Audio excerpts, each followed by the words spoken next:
In mental health, the American Psychiatric Association says only 1 in 3 African Americans who need mental health care are actually getting it, and because of factors like lack of insurance and fear of treatment. But one man is working to change this using hip hop as therapy, and Michael has his story. I know when the pain come, you can feel the struggle. Hip hop has allowed me to thrive in times of need. It was in those times of need that these 4 young men who call themselves the Coke Kings discovered Peeled Them Layers Back, a nonprofit organization that uses hip hop as a form of therapy. We the young black boys with precision, but it ain't always with guns, it's always with the mental. Ideal coping mechanisms for people to, get through a tough time. It was founded by hip-hop artist and mental health advocate Archie Green as a way to destigmatize mental health in Black and brown communities. That was birthed from my own pain and lived experience. I didn't know whether or not therapy was for me as a Black male. As a hip-hop artist, I channeled my pain into my art. It's nothing but a beautiful mess. Now watch me peel them layers back. His art inspiring him to create a 10-week program offering a safe space for kids to create their own original music as a way to bridge the gap in mental health disparities in communities that need it the most. A lot of times, Black youth are ignored.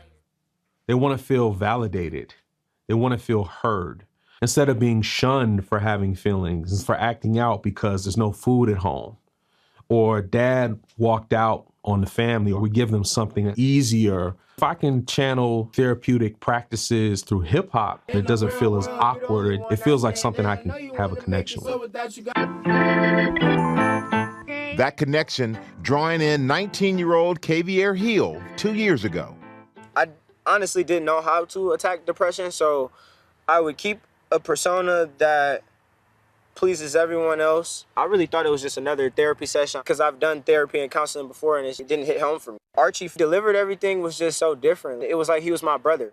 It was good, Coke Kings. It's a lot of things happening in the world today. So I sat down and put the pen and pad and wrote some things. That brotherly love also felt by 19-year-old Taj Banks. We all made these songs when we were in a tough spot. Everything we speak of is from the heart and from the soul.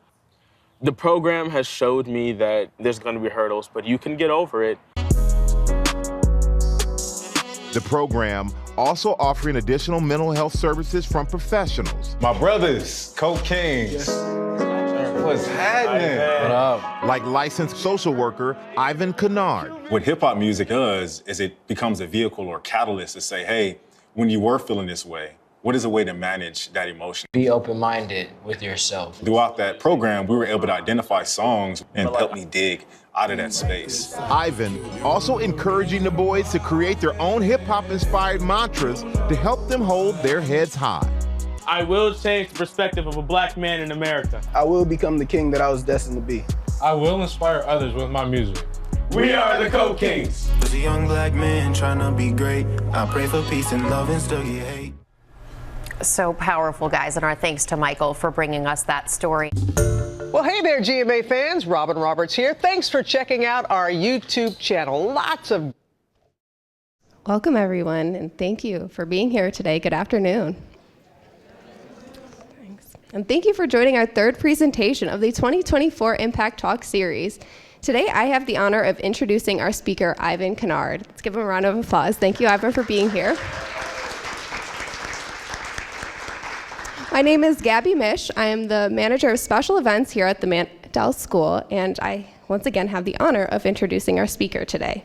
Ivan is a licensed social worker and is currently a research associate with the Center of Trauma and Adversity here at the Mandel School.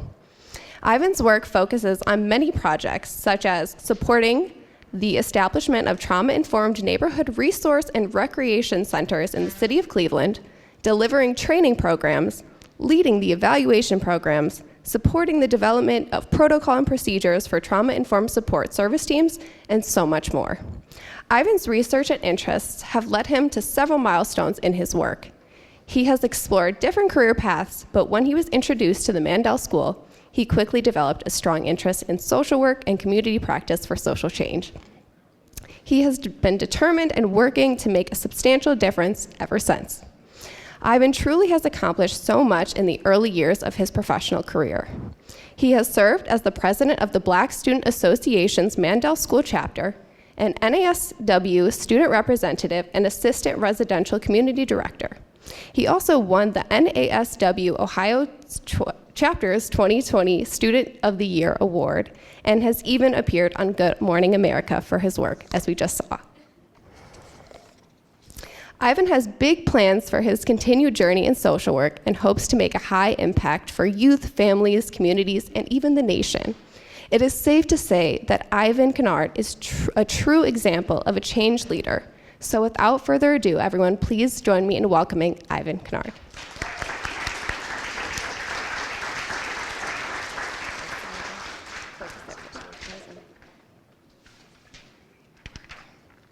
Thank you so much.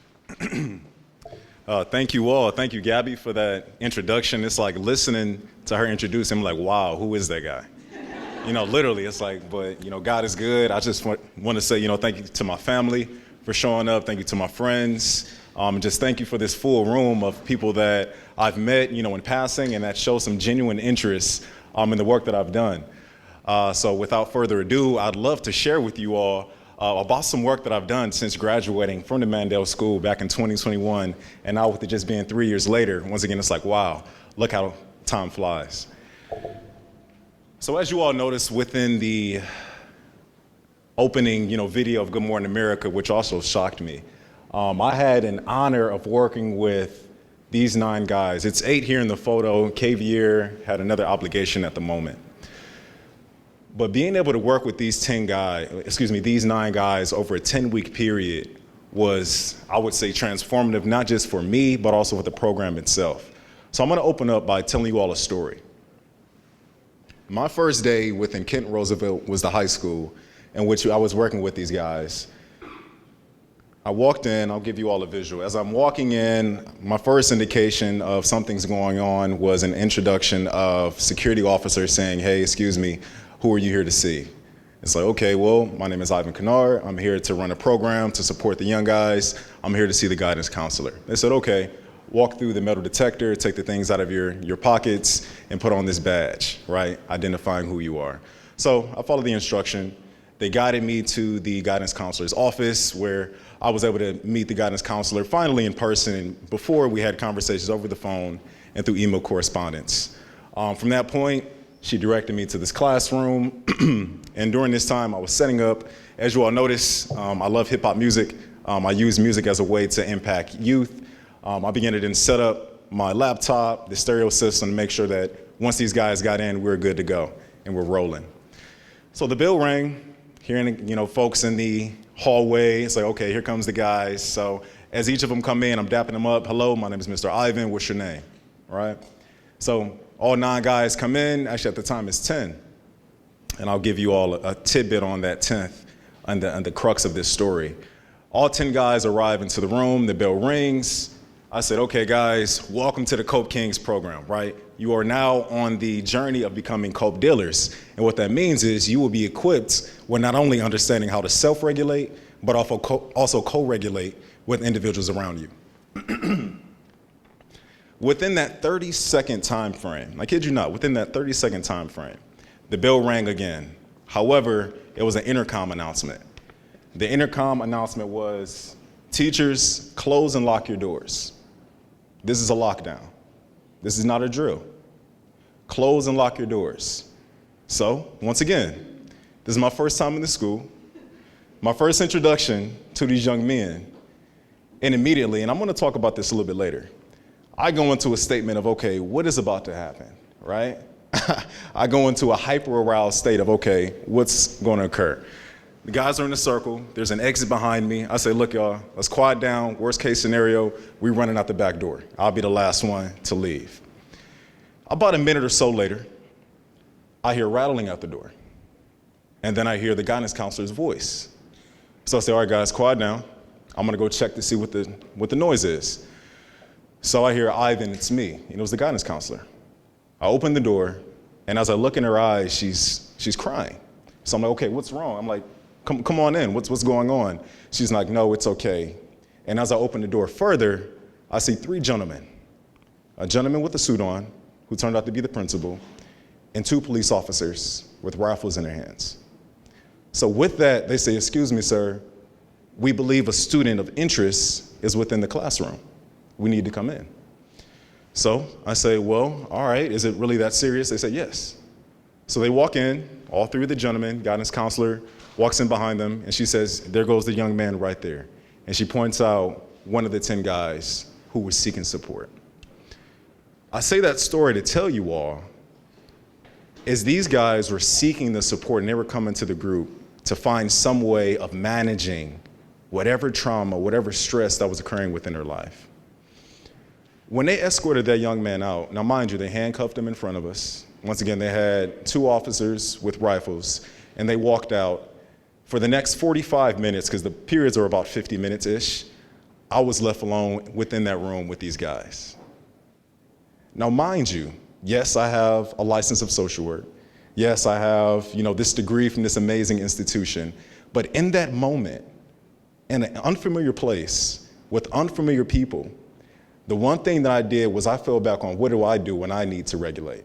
I said, look, guys, I had a whole plan that I was going to go through. Forget that. Let me play y'all a song that helps me relax. And then afterwards, y'all feel comfortable sharing some music as well? And that's what we did to move forward. Afterwards, we're opening up, we're having this conversation. The principal comes back. He says, guys, I want to apologize for what I did. These gentlemen didn't say a word, right? They were frozen in the moment, all right? 10 weeks later, and then I'll get to my presentation. 10 weeks later, the gentleman at the end, amazing guy. He had just won a marketing competition, interested in going to Morehouse, interested in going to Ohio State, was accused of stealing a wallet or picking up a wallet on the floor as he was walking into the class. Now, mind you, once again, before each class, I stand in front of the door and I greet everyone. So I let the security guard know, no, he did not steal a wallet because I've been standing in front of this door the entire time. I don't know what you're talking about. Come to find, the security guard, which I don't know how, was looking at the wrong, was looking at the wrong camera. When I tell you the growth that these young men had based on conversations with the principal where they were frozen, in comparison to now 10 weeks later of, hey, wait, before you leave, sir, let's ask you a few questions. Why did you believe we did this? What made you believe that us guys who are coming in this room to have dialogue around what's happening in life, utilizing music, would go out of our way and pick up a wallet? So what today's presentation is going to be about is just that. How are we utilizing ways to relate and support others to regulate in a moment when they're at that hyper or hypo-aroused statement? The gentleman that they escorted out, turns out that he had an empty pellet gun, right? He had some trauma within his past where he was transient between households. So in order for him to feel safe, right, in order for him to survive in whatever space he was going to next, he carried this weapon in order to threaten individuals, right? So when we think about trauma, it's defined based on 3 E's. An event, right, which is an occurrence. That can be one type of event or that can be a series of events, right? So it can be one thing or it can be chronic over time. It's an experience, meaning it's subjective to the individual's perspective. And then lastly, it's about the effects, right? What happens after that experience? What happens after that subjective idea occurs? And then what does it look like down the line, all right? What I'll talk about today is how trauma, ideally how adverse childhood experiences or even things that we're experiencing impacts our neurodevelopment or ideally our brain's anatomy. And I'll be clear to say I'm not a neuroscientist and I only have a limited amount of knowledge in regards to that space, but we're gonna talk about this sequence of engagement to then help individuals get back into that area of, all right, even though officers just handcuffed this gentleman in front of me, how can we all get back into a sense of community to then move forward, all right? So take heed and take appreciation to acknowledge that oftentimes we don't have the opportunity to control everything that happens to us, but thinking about moving forward, what can we do to heal? What can we do to actually respond rather than react? During the program, I was able to not only support them in healing, but also learn about the different areas within their life in which trauma impacted them, right? So as the dialogue over the time went on, not only was I able to listen to, okay, how are you perceived in the household of experiencing divorce, of experiencing type of violence? What is your perspective in the school? And then from there, now mind you, this is back in 2021. This is relatively close during COVID-19 and during the pandemic. So already their idea of building relationships was disrupted, right? They're finding ways to build community, to relate based on being on virtual learning for that period of time. So what this diagram here shows is that trauma isn't just an individual experience. It can be experienced across community as well as environmentally.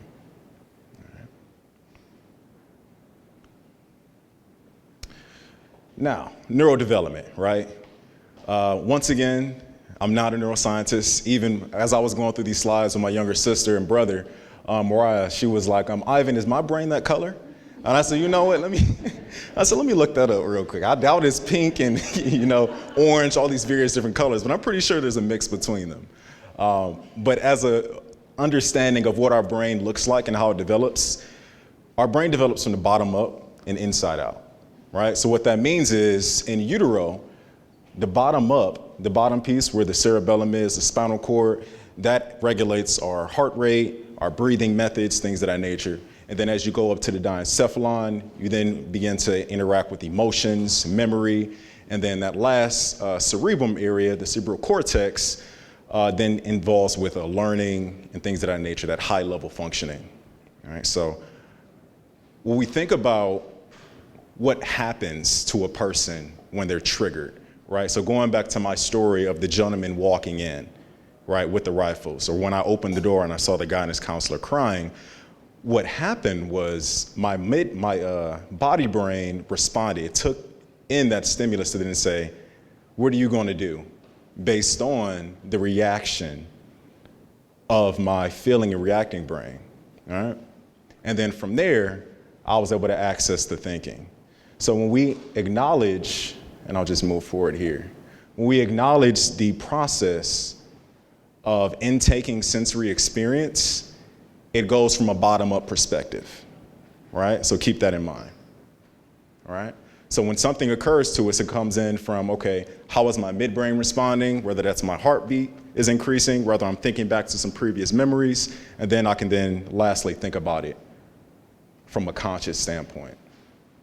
However, oftentimes, when we're not able to then hit that top cerebral area, our nervous system stops and is flooded either with an idea of hyperarousal, which looks at how am I going to fight my way out of the situation, or how am I going to run or flight out of the situation, or hypo, right? Which is how am I either freezing, which ideally is what the guys did in the moment when those gentlemen walked in with the rifles, or like Xavier said during his Good Morning America speech, when he said when he would occupy different spaces, he would just go with the flow, right? He'd appease everyone around him rather than being his full and authentic self.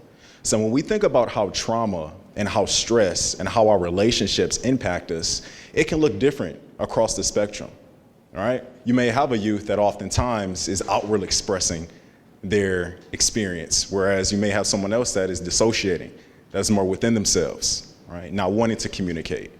So my question is, how do we engage, right? When you're at this arousal state, how do you bring them back into a space where you're able to access the full brain rather than just being stuck in that moment?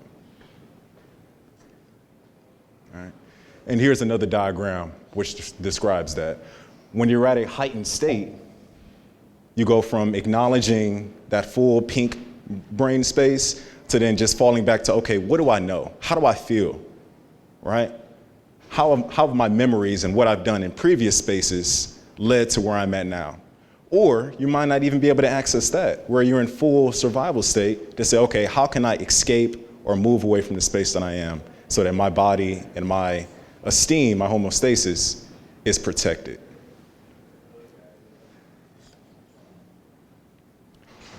So here's the process. When we think about working with youth, oftentimes we say, hey, what's wrong with you? Right? Hey, come talk to me and tell me what's going on, right? When I think back to that situation, if I would have started that conversation and say, hey, y'all, what's going on in this space? they probably would have responded to say, that's just the usual. They would have fawned. They would have just said, yeah, that's just what we're used to. Or someone else would have just went off to say, I'm tired of this, right? So rather than starting from the top, where we're talking about reason, we're talking about conversation, I'm asking them to think, what I did in that situation, I said, you know what, let's regulate. Let's find a space for us to first be able to move, right? We're able to bob our heads. I said, feel free to move around, feel free to move the chairs around. If you got anything that you want to just get up and, get out, feel free to do so. From that opportunity of listening to this song, which was Too Deep for the Intro by J. Cole, and I'll talk to y'all about that later, we were then able to relate based on that music. To say, okay, when you heard this song, how did you feel? What memories came out, right? So if you see, I'm actually going upward in regards to the brain's anatomy rather than having that conversation. It's like, okay, you know what? Let's stop. No need to have a conversation. Let's regulate. Then from there, hey, how'd y'all feel about this? What other songs come to mind when y'all hear this type of music, right? And then lastly, and it wasn't in that moment where I was able to reason. It wasn't during that one time. It took about 2 periods for me to actually be able to say, all right, guys, what's going on at home? What's going on in your classrooms? So when you think about working, and we as practitioners think about working with folks, it may take time to get to that final area of the cortex of reasoning. Because many folks, especially here in Cleveland, we're at this hyper arousement of, okay, what's next? What's the next, stress that I'm trying to mitigate, right? Whether that's between family, work, and you name it, based on the work that we're doing. So think about ways of, and how I've done it, is through music, right? Regulating to be able to relate, and then finally have those conversations to then plan for the future and then think ahead. When we think about regulation, here are the core areas or spectrums that grow from in utero, which is the external regulation. So when you think about a baby, oftentimes when they're crying, what do we do to soothe them? Shout out, let me hear somebody. You rock them, right? Right? You may rock, you may hum to them, right? You may play some music, right? You may feed them. You do something to get them back to that regulation state, right? However, at some point in our development, we then be able to self-regulate, right? Okay, I need to go to the restroom, I'm hungry, I'm thirsty, I know how to maneuver. Whereas when you're triggered, or when you have these moments of being uncomfortable, we think about, okay, who's in my intermediate space, who's in my tribe that I can co-regulate with? And ideally, that was my space as being a facilitator. How am I co-regulating? By first being a model of, hey, you know what, guys, I'm uncomfortable in this space. This is what I do to be comfortable. And then opening up an opportunity for them to then open up on what do you do to be comfortable and to open up to opportunity to have conversation. From that co-regulation, what the goal is then to do is identify ways to self-regulate. So what we're doing is we're building memories and we're building templates on, okay, when I was stressed out in this moment, what did I do in the past to acknowledge this type of stress, right? Did I go on a run, right? Did I make a phone call? Did I get something good to eat, right? We're able to then allow our youth or even the folks that we're supporting to not be so dependent, but to be independent in their ways of maneuvering whatever stress and trauma that they've experienced. So those are the tiered levels of regulation in regards to the 3 R's of regulate, relate, and reason. Now, the power in regards to relationship is beyond me, and it makes sense, but the science is it's very interesting. If you take a look here at this graph, and for those who are not familiar with adverse childhood experience, it was a study conducted by Casa Permanente in the mid-90s that acknowledged the long-term life expectancy outcomes of youth that have been experiencing sexual abuse, drug abuse, emotional neglect, and things of that nature. So basically, there's a tiered system, there's questions, and then the higher up in that ACE score that you have, the lower life expectancy you are anticipated to have. What this study done by the Child Trauma Academy acknowledged was they actually ran a correlation of how does having relationships, relational wealth, impact your ACE score overall.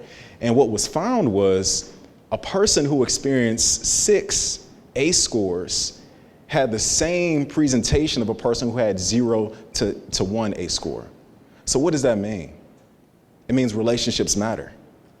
What does that mean? It means when we hear the songs, okay, maybe some of the music may be a little uncomfortable, but how are we utilizing that to relate and to build some type of conversation with folks to understand what they're experiencing? All right, so that's that tier in regards to relationship, and that's the importance of it. Now, as you all can see, and I know the video did an excellent job with it, these guys, once again, that 10-week period, I was able to watch them transform. They didn't know each other prior to, the Cope Kings, program, and they were able to build a brotherhood, right? We were able to leverage Archie's story and his vulnerability of his depression and being able to maneuver through the therapeutic system where he felt closed off, he didn't feel heard, right? And be able to then identify ways of, this is how we can co-regulate and hold each other accountable moving forward through the stress that we experience. Other spaces I've occupied have also been just acknowledging different, Black spaces, Black men having conversations about music. Ideally, this was held this was downtown at the Cleveland Library. If you see a few familiar faces, I know you got Ginn, who was an NFL player, Larice Purnell, who's big into financial, literacy. We have some coaches, we have a DJ. What we did was we were able to come to the table and actually acknowledge how the story of Jay-Z and opening up on 444 related to our situation. So even though we don't have a personal relationship with this guy, listening to his song, listening to the dispute between him and his wife, we as men were able to connect and then think about, okay, how does that then sit with us moving forward? Additionally, through the PDLB Cope Kings umbrella, I led holding spaces for about a year with Black men in the space of similar to what I did with the youth, acknowledging what are you doing within your daily habits that incorporate self-care, but also what are some issues that you want to work through, right? How are you regulating, and how can we have some type of self-accountability to then come together and then think through ways to support each other? Also inciting on relate. And then finally, once again, the reason, right? When we think about ways to plan for the future, when these guys were thinking about the songs that they were creating, they were reflecting on what happened to them. But then once they feel comfortable with each other, once they feel comfortable in the booth, once they feel comfortable with acknowledging that, what happened wasn't okay, but my response is understandable, let me then share that story, right? Having this space, I was able to actually watch these guys, once again, develop from modest individuals who weren't very, outspoken, become very outgoing in front of the cameras as well as their classmates. One thing I would like to leave you all with is identifying ways of building your own therapeutic playlists, right? Not just for yourself, but also to build relationships, right? So I could think back to high school, me and my guys, we had a thing for J. Cole, right? So Too Deep for the Intro was often something that helped me find some tranquility.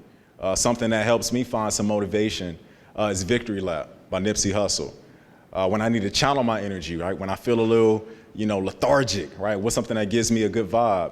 DNA by Kendrick Lamar, right? So music has an impact not just on, the subconscious of just listening and bobbing our head, but it's rhythmic, it's pattern, it's healing, right?